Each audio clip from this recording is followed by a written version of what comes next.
haadha koo.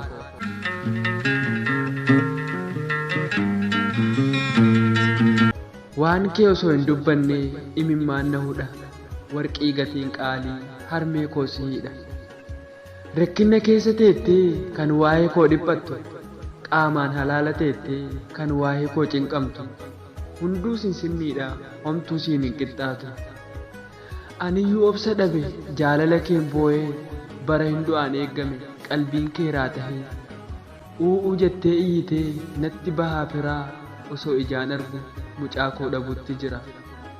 Ani mucaan kee nagaadha, haadha koo na yaadini.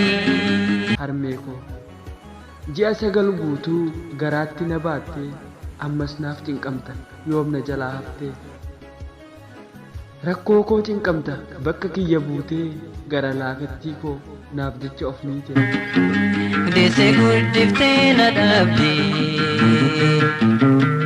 haadha koo tamsii ta'uu.